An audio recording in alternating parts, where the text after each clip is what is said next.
Les interviews de Fréquence Terre, Frédéric Benoît. Votre magazine Fréquence Terre s'intéresse aujourd'hui à la gestion des déchets.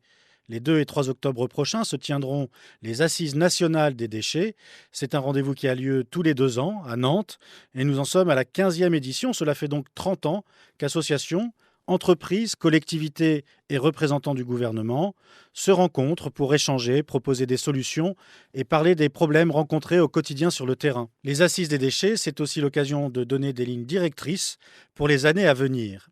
En ligne avec moi, Thierry Meunier, président des Assises nationales des déchets. Alors Thierry Meunier, ces dernières années ont largement été consacrées à la structuration du tri. Les citoyens l'ont constaté car ils ont été largement mis à contribution sur le tri sélectif. Où est-ce qu'on en est aujourd'hui ? Quel est le constat, donc 30 ans plus tard ? Si on parle du verre en France, c'est une solution qui a été mise en place il y a une trentaine d'années qui fonctionne extrêmement bien. Faire plus en matière de verre, c'est peut-être proroger la consigne comme ça se fait en Alsace, mais ça n'a jamais été abandonné en Alsace. Donc pourquoi pas ? On gagnera encore en dépenses énergétiques et en économie carbone. Si on prend le plastique, c'est un autre débat, parce que quand on dit plastique, ce sont des plastiques de nature différente, et les plastiques d'il y a 40 ans ne sont pas ceux d'aujourd'hui. Et j'allais dire, on a une invasion d'ailleurs de quantité, de qualité de résine et de plastique dans notre vie courante. Et il sera très difficile de ne plus être addict à cette matière, mais il va falloir le faire quand même de toute façon. Je crois que tout le monde a compris ça dans le cadre de la pollution des fleuves, des rivières et des océans particulièrement. Donc là, les choses ont changé. Ce qui a changé en matière d'organisation, ce sont les éco-organismes comme Éco-emballage, qui est devenu Citeo, qui a fait beaucoup, puisque par le biais d'une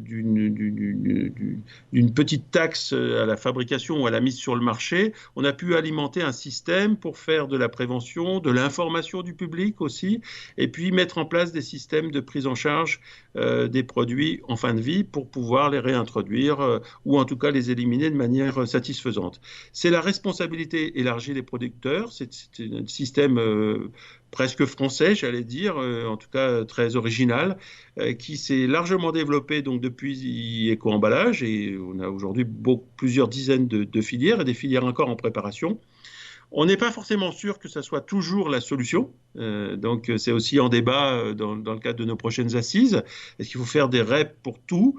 C'est une question. Il y a des parties prenantes en la matière, il y en a d'autres qui, particulièrement les metteurs sur le marché, ont d'autres solutions à proposer. Je crois qu'il faut savoir l'écouter. Si on prend les filières du bâtiment travaux publics où la masse de déchets est considérable, c'est la plus considérable en fait, les choses ont particulièrement évolué puisque aujourd'hui les bétons la démolition en tout cas est largement prise en charge et les produits sont triés, les produits valorisables sont triés, les granulats, toute la profession des carrières et des granulats s'est emparée aussi du recyclage de ces produits de la construction.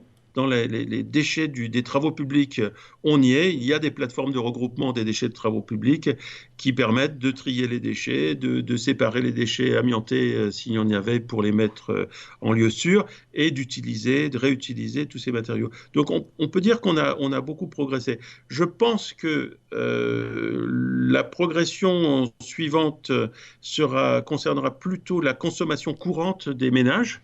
Et là, si on regarde les pourcentages de produits collectés pour le recyclage, c'est pas suffisant. On peut faire mieux, on peut faire beaucoup mieux sur les plastiques. On est à combien ?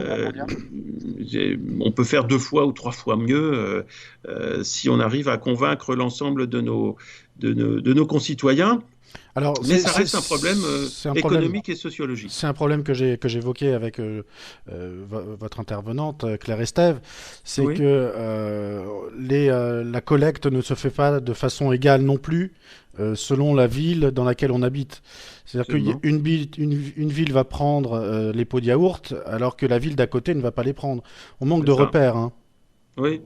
Oui, on peut aussi constater ça. Je veux dire, il y a eu, vous me disiez, en 30 ans, qu'est-ce qui a évolué ? On a fait des centres de tri en 30 ans. On a fait des centres de tri qui étaient des centres de tri qui étaient petits, des centres de tri où on a fait de l'économie sociale et solidaire. Le côté économie sociale et solidaire est très important dans le domaine du déchet. puisque ça permet de créer des emplois où on peut accompagner des personnes qui sont en recherche finalement d'emploi, de les accompagner à revenir sur le monde de l'emploi. Donc ça, c'est plutôt très bien. Sauf que les centres de tri trop petits, c'est un défaut de productivité, c'est un défaut de massification, et la logistique qui s'ensuit derrière pour le transport est problématique, elle coûte de l'argent. C'est aussi des emplois qui sont quand même exposés, puisque les cadences de tri peuvent induire des troubles musculo-squelettiques, si on fait ça toute la journée. Donc c'est pas forcément, donc c'est critiquable de ce point de vue-là. Soyons clairs. Donc il faut trouver des solutions, et la solution est à la massification de la collecte et des centres de tri, avec des centres de tri qui sont de plus en plus automatisés. Voilà, c'est ça, oui. Ok. C'est ce que je pensais. La taille de la commune, elle joue beaucoup. La taille du territoire aussi, le maillage du territoire joue beaucoup, parce que évidemment, quand il y a une densification importante et que on peut partager plus de moyens, il y a une mutualisation beaucoup plus importante pour le service public, pour organiser le service public. Et là, généralement, on a plus de pertinence et plus de performance sur les outils. Lorsqu'on est sur un territoire qui est plus large, qui est peut-être moins riche aussi, ça peut causer des problèmes d'infrastructure. D'accord. De défaut d'infrastructure en tout cas. Bon, donc on voit vers quoi on tend on voit ce qu'il faut améliorer en gros, ce qui se dessine, mais vous, comment vous pouvez voir les choses, comment vous voyez les choses venir? Alors, allez, on va se donner un délai des 5 années qui viennent. Quels vont être les impacts, par exemple? Qu'est-ce qui va changer chez les particuliers ou les entreprises dans les 5 ans qui viennent?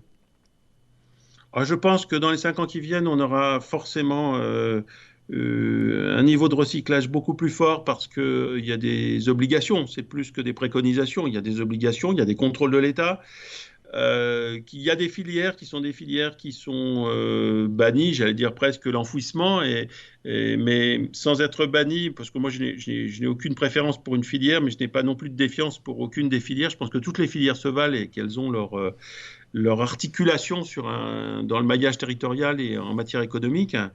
Mais c'est clair qu'on fera beaucoup moins d'enfouissement. C'est une évidence. C'est même d'ailleurs inscrit dans la loi de transition énergétique et de croissance verte depuis plusieurs années. Donc les enfouissements, c'est les décharges à ciel ouvert. C'est ce qu'on appelle les décharges à ciel ouvert. Pour les décharges, c'est un terme qu'on n'aime pas dans la profession, parce que ça dépend si on travaille bien, si on travaille moins bien. Mais c'est de l'enfouissement qui n'a pas que des désavantages. Il faut savoir le dire aussi. Si c'est bien fait, c'est quelque chose qui peut se réfléchir, à mon avis. En tout cas, c'est beaucoup mieux que de faire des montagnes de déchets, comme j'ai vu à New Delhi dans les informations en Inde, où c'est extraordinaire, quoi. Enfin, donc voilà, de contingenter des déchets dans un endroit sûr et dans des conditions sûres, en attendant de savoir ce qu'on va en faire, et peut-être qu'on en fera quelque chose dans les années futures, et peut-être en récupérant aussi l'énergie qui est contenue dedans, en faisant la valorisation du biogaz, ça n'est quand même pas complètement stupide. Donc voilà, ça a un sens économique. C'est une réserve. Après, voilà. L'incinération, il y a des détracteurs de l'incinération pour des raisons historiques, parce que l'incinération a été pas suffisamment bien faite, j'allais dire, dans les années 70 ou 80. Et par ailleurs, on avait des plastiques qui étaient des plastiques chlorés, qui posaient des problèmes de génération de produits toxiques dans les fumées. Aujourd'hui, on est très très loin de ça. On est très loin de ça. Et aujourd'hui, on parle d'unité de valorisation énergétique parce qu'on récupère la chaleur pour chauffer des habitations, par exemple. C'est pas non plus complètement stupide. Voilà pourquoi je dis il n'y a pas de solution miracle, mais il n'y a pas non plus de solution technique qui soit complètement à écarter dans un dispositif. Maintenant, plus de tri, ça c'est clair. Je pense qu'on fera beaucoup plus de tri. Je pense que ce qu'on va voir venir, c'est au niveau des industriels, pour ceux qui fabriquent encore en France, parce que c'est quand même aussi une nuance, il faut quand même rappeler, comme notre maillage industriel est quand même nettement différent qu'il était il y a 50 ans. Par exemple, des déchets de sidérurgie, c'est moins important, mais on a besoin aussi de la sidérurgie pour récupérer de l'aluminium, du fer. Enfin, ça, on sait très très bien le faire. Mais je pense aux déchets de la chimie. Et sur les déchets de la chimie, je pense qu'il y aura encore plus d'efficacité pour faire moins de déchets, c'est-à-dire être très efficace dans son process industriel, mais également sur les déchets qui soient inévitables. Je pense qu'on aura de plus en plus de valorisation, et en tout cas, je suis dans un groupe où on y travaille. Et non seulement on y travaille, mais on a des solutions. Est-ce qu'il y a des grands chantiers là qui sont en cours, qui vont nous concerner? Nous, là, on s'adresse plutôt aux particuliers. Je crois que pour le particulier, l'enjeu à très court terme, c'est sauver la planète, c'est sauver l'homme sur la planète. Parce que la planète, elle s'en remettra, oui. mais l'homme, c'est pas sûr. Donc, le grand enjeu, c'est d'arrêter de faire des bêtises, quoi, en clair. C'est-à-dire de faire attention à sa consommation, d'être exigeant en matière de consommation et d'éviter les suremballages, par exemple, hein, et de faire attention ensuite à choisir des produits qui ont une durée de vie ou une vraie capacité à être recyclés.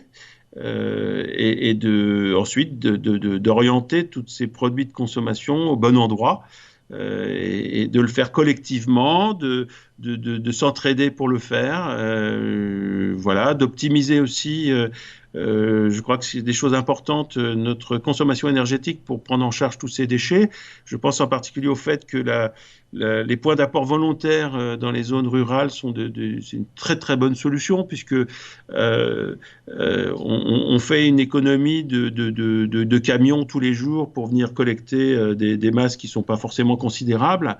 Le contrepoint, c'est que toutes les fractions de la population ne sont pas forcément logées à la même enseigne par rapport à un apport volontaire. Si on prend quelqu'un qui est très âgé, qui a une mobilité réduite, comment il fait, une personne de 80 ans par exemple, hein, et c'est assez courant, comment fait-il lui pour apporter ces déchets en apport volontaire? Et là, c'est la solidarité, à mon avis, collective, cette organisation. Et c'est pas seulement vrai pour les déchets, d'ailleurs, quand on regarde dans l'évolution de notre société. Mais voilà, je pense que le grand défi que l'on a aujourd'hui, c'est de prendre conscience de tout ça, de mettre en œuvre, de mettre en musique son comportement face à ses idées. Et c'est plus que des idées, puisque fatalement, on n'a pas le choix. Donc, il faut qu'on soit tous convaincus qu'on n'a pas le choix et qu'il faut qu'on fasse ça et qu'on se le fasse de manière intelligente et solidaire. Oui, en même temps, les solutions sont de plus en plus structurées, hein, quand même. C'est vrai. Oui. Thierry Meunier, merci. Je rappelle que vous êtes le président des Assises nationales des déchets qui se tiendront les 2 et 3 octobre prochains à Nantes. Une manifestation qui a son site internet, qui est également un site d'information sur lequel toutes ces problématiques et les solutions sont exposées. Et puis c'est aussi bon à savoir, si vous êtes porteur d'une solution sur la gestion des déchets, les Assises vous ouvrent leurs portes et vous donnent une tribune pour venir y présenter votre solution, même si vous êtes un particulier. Rendez-vous sur le site des Assises nationales des déchets ou encore votre point de départ peut être le site de Fréquenster, fréquenster.com. Retrouvez et podcastez cette chronique sur notre site fréquenster.com.